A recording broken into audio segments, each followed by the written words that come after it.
Ice House 10 years now on a weekly basis. In 5 years, I'd like to be in the White House. Actually, I got invited to do stand-up by a neighborhood band. A guy named Rudy Salas had a group called Tiera. They had a big hit locally, well, actually nationally, and they asked me to open their show, because we had all grown up together. So he says, "You think you should be a comedian, man?" I said, "You're crazy, man. I'm 30 years old already. I don't got time for that. I got a job, you know." So started doing that, and then it kind of just kept going. And after a while, then I got my first TV gig, and then did some acting and stuff like that. So then I just started working with clubs, going on the road, and been at it ever since. The best thing about comedy is just getting the laughs back, and that's the reward, or the laughs. Absolutely, you know, because most of the stuff that I talk about is all true stuff, because that's the funniest stuff that you can't write stuff like that. You know? I took a guy named Gabriel Iglesias on the road, and who now is a triple platinum artist and millionaire. And I'm doing a Pollo Loco in Fresno next week, so see how that goes. Ladies and gentlemen, please welcome to the stage, Rudy Moreno!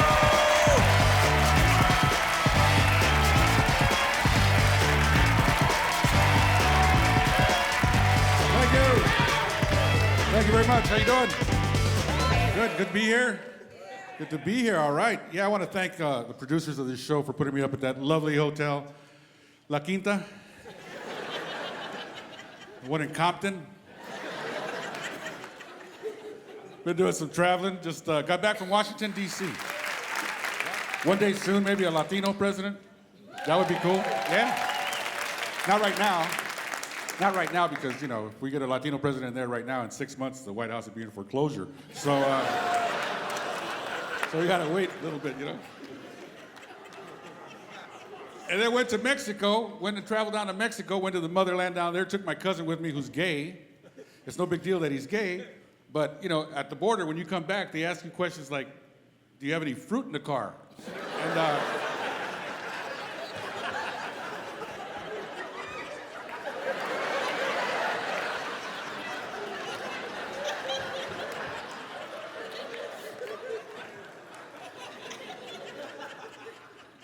we went from Mexico, we went into Texas. And if you've never been to Texas, it's hot. It's not gordo friendly, man. It's not, you know, fat people just explode there. Just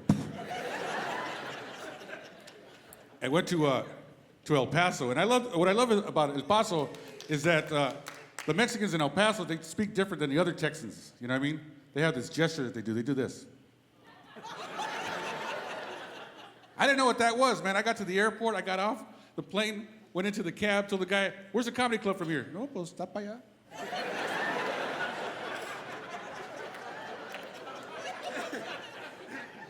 "How far is San Antonio from here?" "Ooh, no, está para allá." So I wanted to ask him where Philadelphia was, just to see if he'd break his arm off. You know, "Where's Philly from here?" "No, hombre, está para allá." No. And in Texas, what I didn't know is that everybody speaks Spanish. It's not like here in California where you talk about somebody. If you don't speak Spanish, it doesn't mean we're talking about you. You know what I mean? Because you can see somebody go, "Hey, mira nomás que feo este cabrón." "What did you say?" "No, I didn't say nothing." In Texas, you pull that, you go, "Hey, mira ese gringo que feo." "Hey, hey, gordito."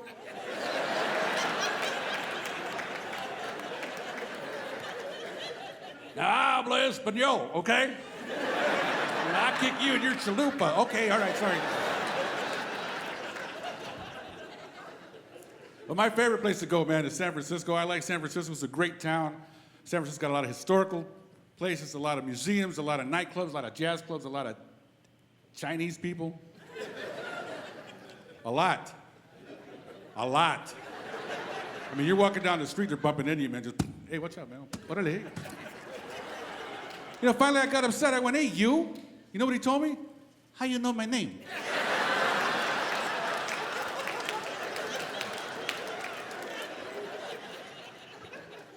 I don't know. Any Asian brothers here? I'm just playing.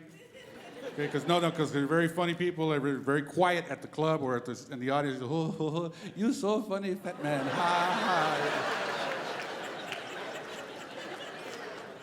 And then outside in the parking lot, it's like, "Hey, Fatso, you, that's so funny now, huh?" Because, you know, they fly now, man. And I won't run, because I can't, shit, you know. No, man, if you're gonna beat me up now, because I'm not running. You better run. No. Let's do this so I can go home or to the hospital or something. Let's just go. Are there any Asians? I haven't seen anybody raise their hand. Okay. All right. Oh, just one? I can handle you, man. All right. No, because I'm at that age where you can't, running, something. No, it's not going to happen, man, because I'm at that age where if I hurt myself, I'm staying that way. I'm staying that way. There's a guy in every neighborhood whose leg is twisted like this. Now, I'm not making fun of the handicap, but there's a guy in every neighborhood whose leg is like this. You seen the guy, hey, is your dad here?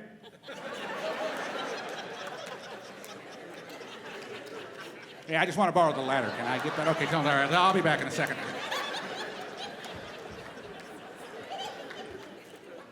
So, for laughing at him, I hurt my knee the other day doing nothing. My son called me, I turned and it popped. Hey, Dad, what? Oh!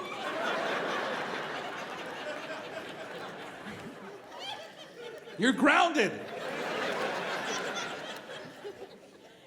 Because Latinos, we don't go to the doctor. We go to Grandma's house. Because Grandma's got a plant back there in the yard that's going to fix us up. I don't know what that is. It's ruda, yerbabuena, marijuana, something. Because I've gone to the doctor, man, and I went to the doctor because of my knee, and he gave me something called Vicodin. Now, I didn't know what Vicodin was. I can't go to Grandma's house because she's not here anymore. So I take this Vicodin, and I took 6 of them.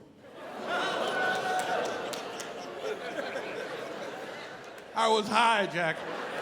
I was so high, the doctor called me up and said, you ready for your physical therapy tomorrow? Shit, I'm ready for a C-section, pal.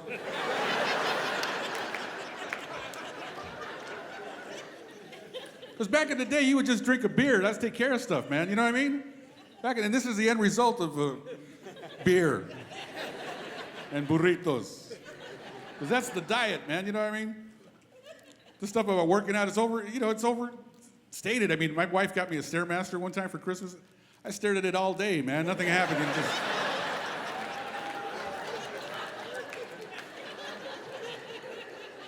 Because I would drink. As a kid, I would drink. When you were 17, 18 years old, you would drink, man.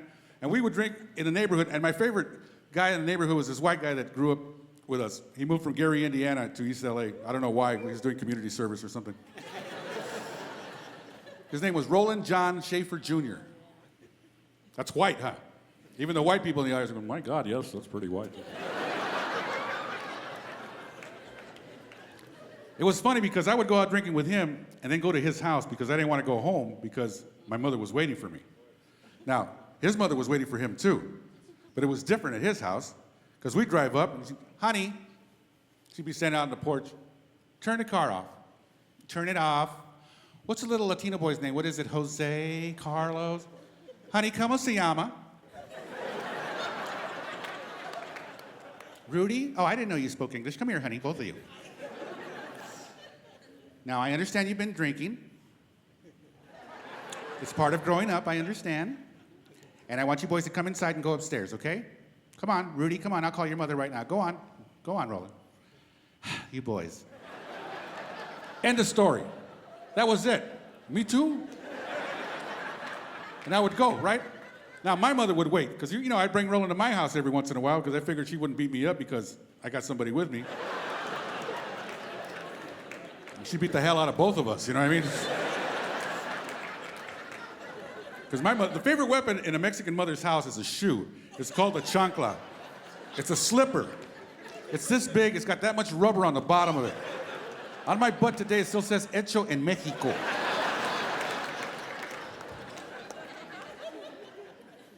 And we would drive up, I'd bring Roland with me.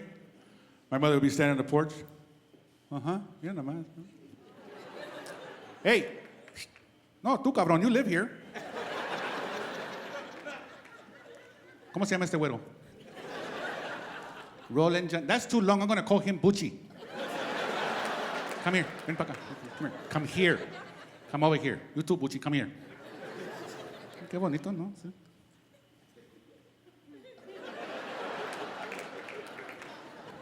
I can't find a job, mama, because I don't have time. I can't give you money, but you're drinking, cabrón. That's why. And I want you two boys to come inside and go upstairs, like we have an upstairs.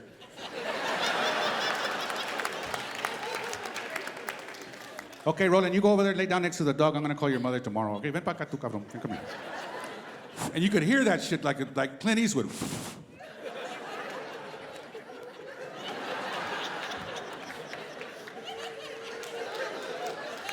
Did you have a good time, mijo? Come give mama a kiss. You had a good... Hijo la chingada, eh?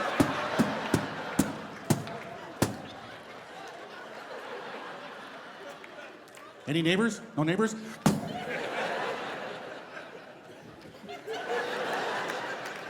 I made my blood pressure go up, cabrón.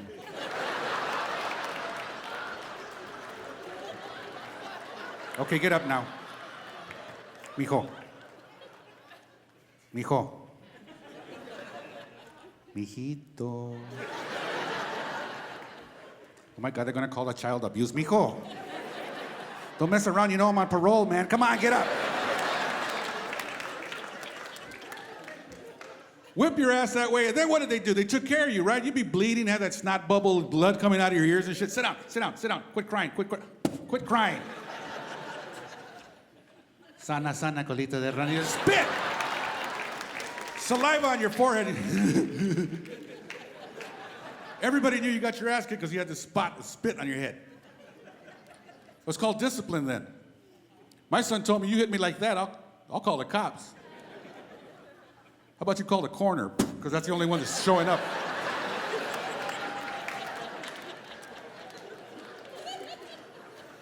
Can't do that like they did back in the day, man. I got 2 kids, Nate and Veronica, great kids. They listen to hip-hop music. Yeah. Apparently that's all you gotta do. Yeah, we like your song. Yeah.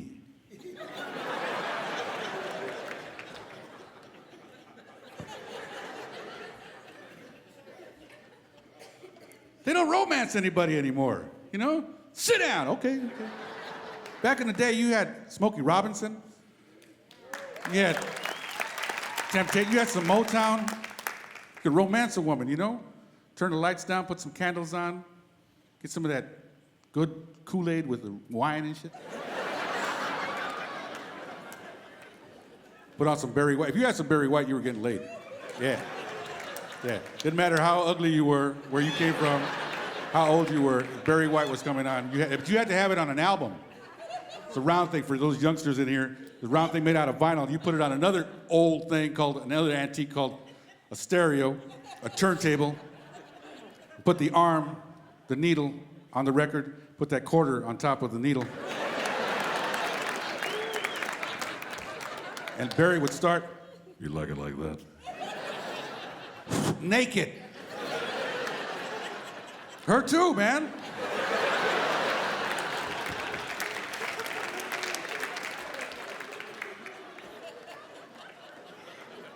Because that was the stuff. You go to my house, I still got 70s stuff at my house. You go to my house, I got a lava lamp. I burn incense. I got posters. I got a strobe light, so when I make love to my wife, it looks like she's moving and shit.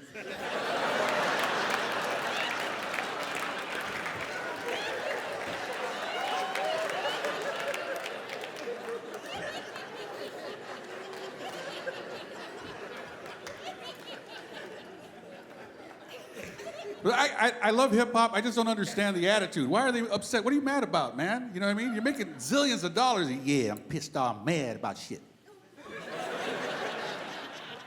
Why? You got helicopters and Porsches and a house and all this shit. You know what I mean? And I don't understand is afterwards when you try to ask them, back in the day you'd ask somebody, when's your album coming out? Tell us a little bit about it. It's coming out August 12th. Go get it. Okay.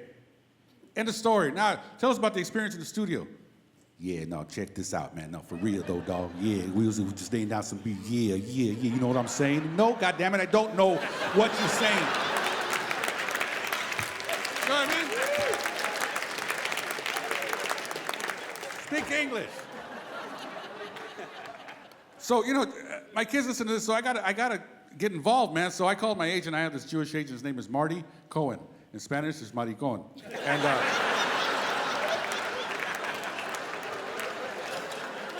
so to tell you what's up, man.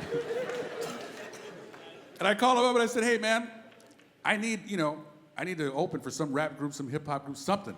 So he calls me back, he says, hey, I got you to open for Ice Cube. This is honest, true story. Ice Cube, Los Angeles Coliseum.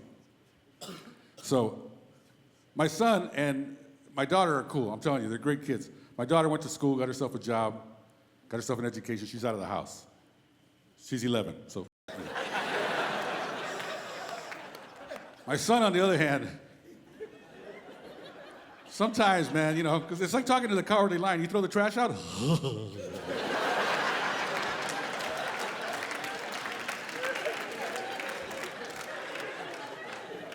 And he does this. Why? What happened? Have you heard this? For everything. He called from school today, said, you're horsing around. You horsing around? No. Why? What happened?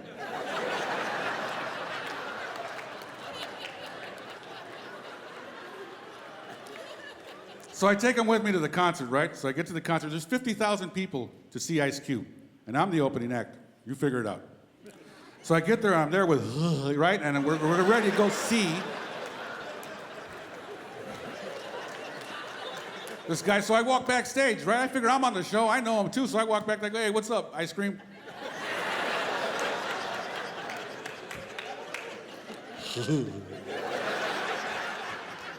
And Ice Cube gets mad at me. He's like, I ain't ice cream, punk bitch. I'm Ice Cube Money. What's up, dog? What's up?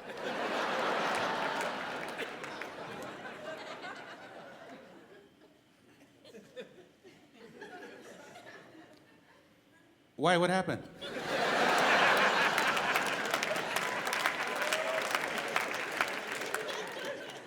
So I'm just here with my son. We're gonna come listen to some music. And I felt like a white guy at this point. He goes, what's up? Well, actually, nothing.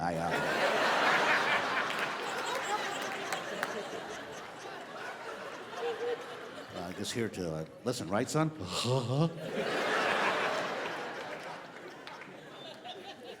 So thank you, Mr. Cucumber? Yeah, you all right, comedy dog. Yeah, man, you gonna hook it up with some tea? Yeah. Okay. So I walk outside, now I'm hanging out with the other rappers. I don't know who they are, okay? It's just a bunch of other guys that are hanging around, just standing around, just pissed off.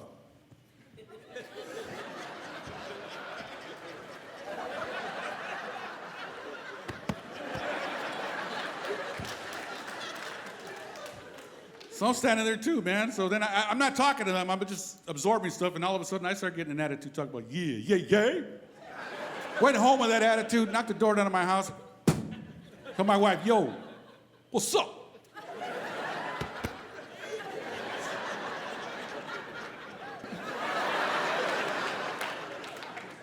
My wife looked at me, she got a chancla too, right? She looked at me, she said, look here, too fat Shakur, or whatever the hell your name is.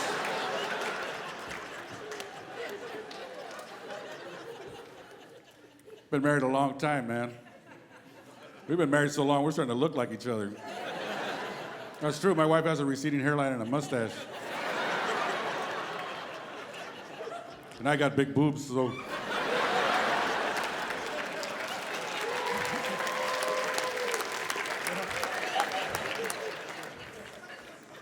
There's a difference when you're married and when you're dating, when you see people going out.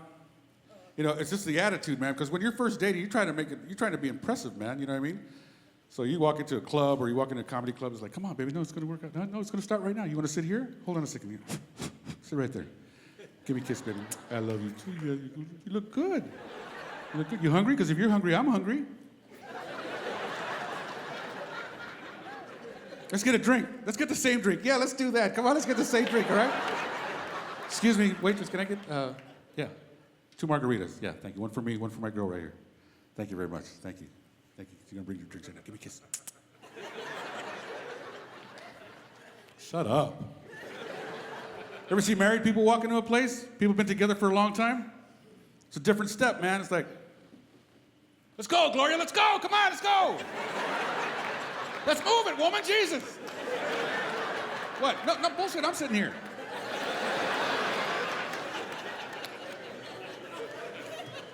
What? Sit outside, go sit in the truck. Go home. Just go home. That's all. Go home. Hungry? Shit, you just ate, woman. Look at you, man. You don't stop. Yeah, hey, man, let me have 2 Budweisers. What do you want?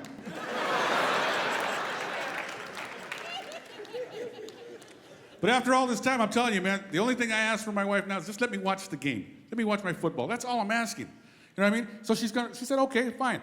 Now, I have another problem. The NFL, we got to right them. We got to get rid of this one referee. He's 100,000 years old, you guys. He was there at the first Super Bowl. By the time he calls a penalty, the damn game is over. You know what I mean? Because you've seen this guy, some old dude from the South. Nothing wrong with being from the South. It's just this guy, just too goddamn old.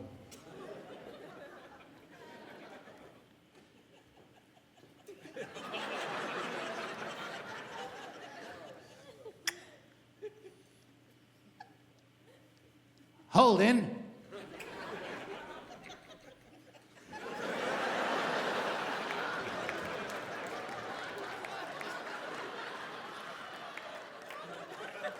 Number 75, defense.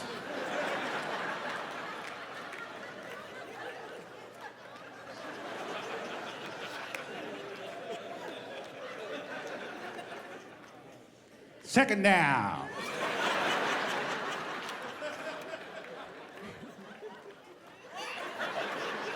Ten yards. Hurry up, man! Get a Mexican referee out there.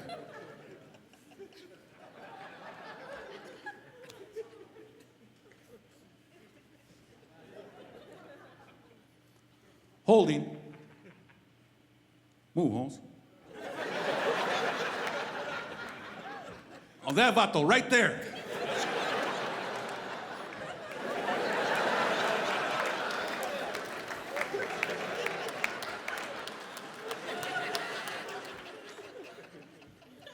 Second down, 80 yards, because this puto's looking at me. What are you looking at? African-American referee.